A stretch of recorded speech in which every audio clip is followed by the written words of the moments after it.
բնականաբար դժվարություններ կան։ Փաստաբան Արա Զոհրաբյանը Մասյացյոտնի թեմի առաջնորդի պաշտոնից ազատված Գևորգ եպիսկոպոս Սարոյանի դատական հայցը համարում է եկեղեցական ներքին կյանքին աշխարհիկ իշխանության անթույլատրելի միջամտություն։ Փաստաբանի դիտարկմամբ Արման Սարոյանի դիմումը դատարան անթույլատրելի է, քանի որ եկեղեցական աշխարհում նա հրաժարվել է այդ անունից եւ հանդես է գալիս Տեր Գևորգ եպիսկոպոս անվամբ։ Ըստ փաստաբանի դատավոր Էդգար Հովհաննիսյանը խախտելով սահմանադրությունը եւ դատավարական նորմերը աննախադեպ արագության վարույթ է ընդունել հայցը եւ ապահովման միջոց կիրառել, հայցվորին հնարավորություն տալով տնօրինել թեմի ֆինանսական միջոցները։ Այս գործընթացը լուրջ հարված է հայաստանյաց առաքելական Սուրբ եկեղեցուն, քանի որ աշխարհիկ դատարանը փորձում է կարգավորել զուտ դավանաբանական ու հոգեվոր բնույթի հարաբերություններ, որոնք դուրս են իր իրավասության շրջանակից։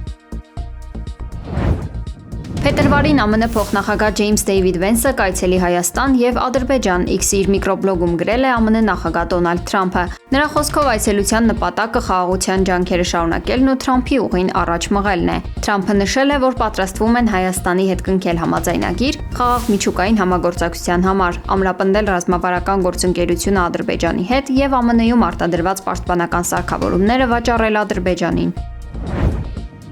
Ռեգուլյար բենզինի գինը եւս իջել է, այս պահին այն 420 դրամ է, հայտնել է էկոնոմիկայի նախարար Գևորգ Պապոյանը։ Հայաստանի ամենամեծ բենզալցակայանների ցանց ունեցող ընկերություններից մեկը եւս գնել է ադրբեջանական բենզին։ Նախարարի խոսքով այն շուտով կվաճառվի դարձյալ շուկայականից ցածր գնով։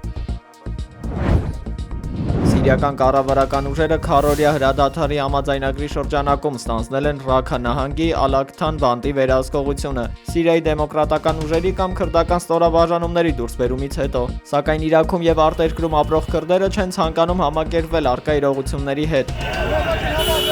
Բազմաթիվ կամավորականներ շարունակում են համալրել այսպես կոչված ժողովրդական ինքնապաշտպանության ջոկատների շարքերը՝ ի պաշտպանություն Ռոժավայի։ Մասնագետների պնդմամբ այս զարգացումները վճռորոշ փուլ են նախագահ Ահմեդ Ալ-Շարայի վարչակազմի համար, երկրի միասնականության վերականգնման եւ քրդական փոքրամասնության վերաինտեգրման կենսունակ մոդել ձևավորելու ճանապարհին։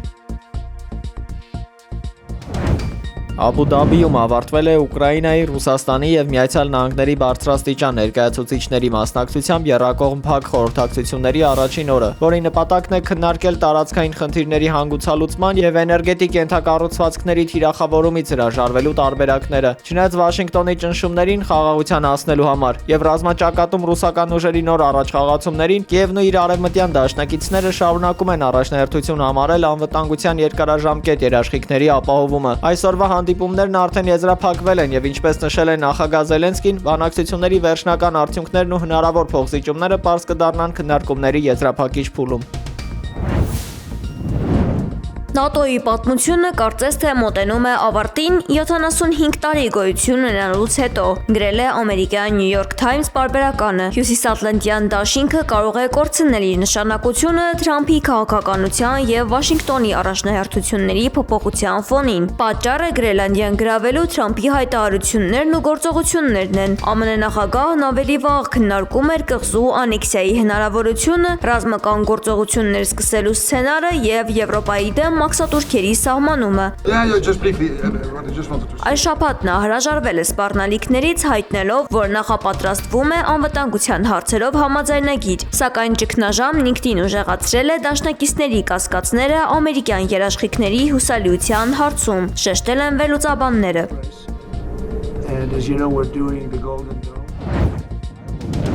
Մարդիկ կարծում են, որ Թրամփը կամ ես կամ Ռուբիոն ատում ենք Եվրոպան։ Ոչ, մենք սիրում ենք Եվրոպան, հայտարարել է ԱՄՆ փոխնախագահ Ջեյ Վենսը Newsmax-ին տված հարցազրույցի ժամանակ։ Թրամփը չի ցանկանում, որ ՆԱՏՕ-ն լինի մի կառույց, որտեղ մեր զորքերը պետք է գնան եւ կռվեն Եվրոպան պաշտպանելու համար։ Թրամփը ցանկանում է, որ Եվրոպան լինի ինքնուրույն, նշել է Վենսը։ Իրանի մոտ ԱՄՆ-ի ռազմական ներկայության մասին խոսելիս փոխնախագահը շեշտել է, որ քանի որ տարածաշրջանում ունեն բազմաթիվ ուժեր, մարդիկ, որոնց կյանքը կարող է վտանգված լինել, Միացյալ Նահանգները ցանկանում է պարզապես զգոն լինել։